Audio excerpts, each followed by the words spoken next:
2013 coverage from the National Football League Scouting Combine in Indianapolis continues. Paul Allen, Paul Charchian, and General Manager for the Minnesota Vikings, Rick Spielman, joins us now. Mr. Spielman, welcome back to Indianapolis. How are you? Good, thanks. Do they see the handshake when we shake hands on the radio? radio? They do right here. At Vikings.com, they will later. That. Yeah, there you go. Yeah, well, what I want to do is I want to get my phone. I want to go into some of these private interviews, and I want to tweet. Oh, can you? Like your private interview with Honey Badger and stuff like that, just to kind of get a flavor for the combine. Speaking of flavor, we were talking about it before you came.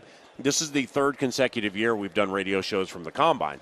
We came here after the 6-10 season. You had pick 12. We came here after 3-13. You had 3, turned it into 4 in Khalil.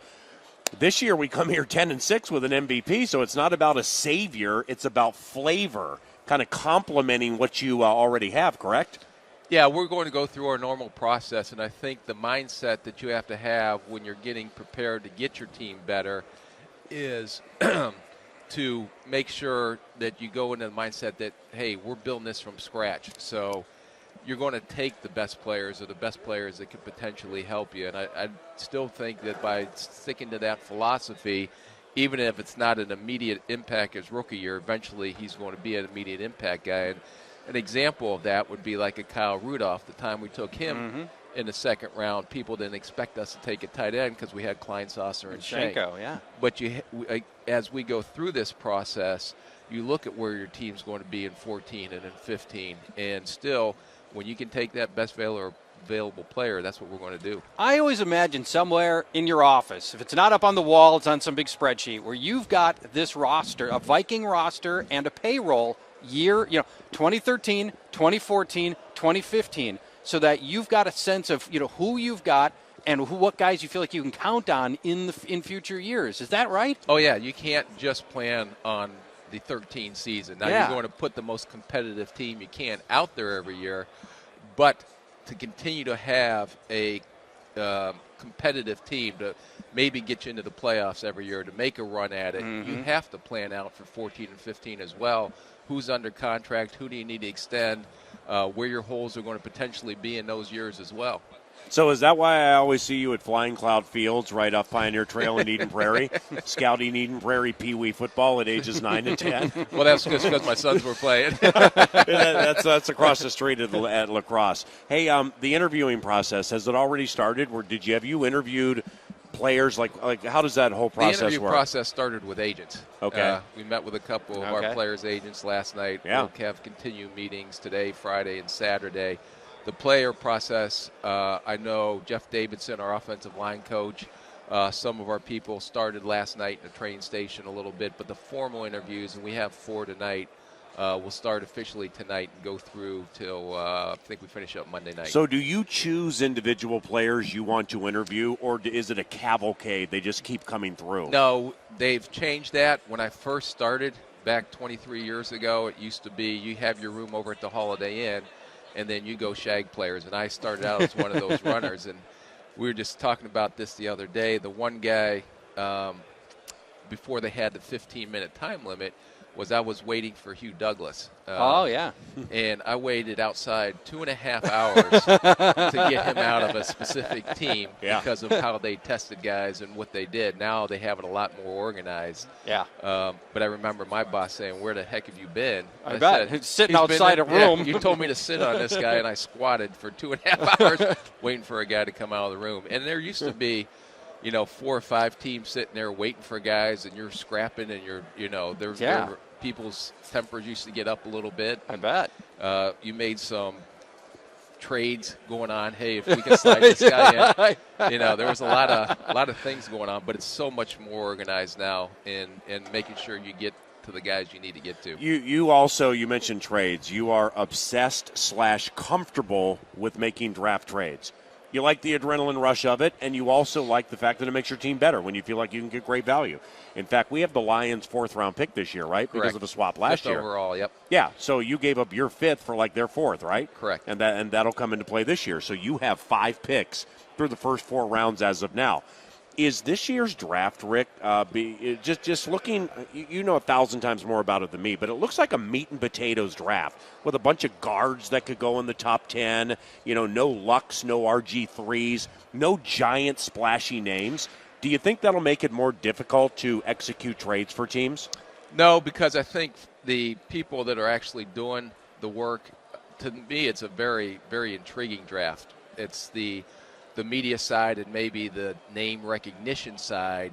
The people are going to say, well, who's this guy? Well, he's, those aren't splash names, the offensive linemen, the defensive linemen that aren't, some of the non-traditional splash positions. But it's a very deep draft, and, feel very comfortable at 23 because of the depth of this draft and some offensive line and some defensive linemen. Yeah. They're going to push players down to us at 23, and we feel the depth of this draft going all the way through, we're going to get some, pretty significant players. We have a couple of segments with Vikings general manager Rick Spielman from the 2013 Indianapolis National Football League Scouting Combine. Charch? I just want to go back to the interview process for a second, and I know talking to you at this event in years past, you've talked about how when you get a guy alone and you've got an opportunity to talk to him, a lot of times you try to pick at the weaknesses of the player. It might be weaknesses in their game, it might be weaknesses in their personality, and see how they react when you try to press their hot buttons.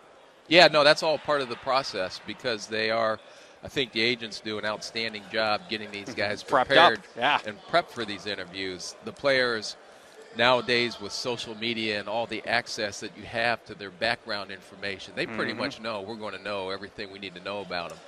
And it's kind of it's interesting to kind of push some of those buttons and see what direction that player is going to take you in the interview process. What are you going to do with Manti Te'o? Because, I mean, now, it's the buttons of, there's so many buttons to press. And, what do you do with a scenario like this? Because, when that guy gets out onto the field, the players are going to be pressing his buttons. The fans are going to be pressing those buttons. Try to get in that kid's head. He'll get a pretty good test in front of you guys when you guys get a chance to get to interview him as well. So it'll be interesting just to see that process. And part of it is when these guys go in front of the media here, how do they handle that media? And are they going to be able to handle it when they come into the league? Are they going to need some media training? That's just another thing that you look at. What would you recommend to him? What would you recommend to Manti specifically as he's here and he's going to have to address media here? I don't think, maybe he doesn't, but I think it would be sensible for him to get in front of media and start beating the story, right? What would you advise? I would advise nothing because I'm not his advisor. Let me rephrase the question then. What do you want to see as somebody who's evaluating him, as somebody that, Vikings probably need linebacker help? What would you want to see him do to make you feel more reassured of where he is? We have a process on how we interview those players, and I will keep that in-house on the type of questions that we will ask, and that's the reason why we don't do it in front of the media. We do it in a little private room. Hey, with Manti Te'o in closing here, just how short-sighted is this approach? I don't watch much college football. You watch everything. You travel all over the place. So the first full game I get a chance to watch Manti Te'o, he gets absolutely obliterated in the national championship game by offensive linemen who are going to go in the first round of the NFL draft. So I'm thinking this is a true NFL-like college football game, and he was obliterated. Couldn't get off tackles, missed tackles, but then some people will say, well, maybe he had that hoax deal on his mind. But that's not my problem watching that game. I mean, Notre Dame fans who had been waiting for that moment for decades, you think that they couldn't care less about that hoax. That's supposed to be off your mind in this national championship game. Is that too short-sighted to look at that big moment and kind of think that's who that guy is? Very short-sighted because you have to look at the big picture. What he is. You don't look and we don't grade tape just on one exposure. Right. We look at the whole process. You got to look at the whole big picture. The other thing is you have to take into account, some of these guys, and there's no excuses, and I'm sure that's one of the questions that sharp guys from the media will ask, why you had such a great year but didn't play as well. Yes, Rick. In the championship game. Yes, Rick. There is a lot of distractions going on. Those guys go on a banquet circuit. He was up for a lot of awards. He's going here, going there. So I don't know if that was a distraction. Alabama had no distractions. Yeah, but I'll tell you what, and not to disregard what Brian Kelly's done at Notre Dame, but I don't know if there's a better college coach right now than Nick Saban and getting his team to get prepared week in and week out. But don't you worry that, if a guy like Manti was able to get distracted by these other things, if he was able to get manhandled by a good team, withered in a big moment. I don't know. I don't know if it was just a bad game. I don't know if he had the flu that game. I don't know if there was other things, ancillary things we don't know about. It's an unknown. Well, guys have bad games, believe it or not. He had an illness. It was called Chance Warmack. He had a case of Chance Warmack all over him all game. Way to refer to that list, PA. What are you talking about, sir? Rick Spielman, general manager for the Minnesota Vikings. You're supposed to have all that stuff down by now. We're at the Combine. Hey, can I look at that folder? Indianapolis Scouting Combine. When we return, we'll talk about some of these college kids at the Combine and continue to preview the draft with the architect of Minnesota Vikings football, Rick Spielman. This is 9 to noon.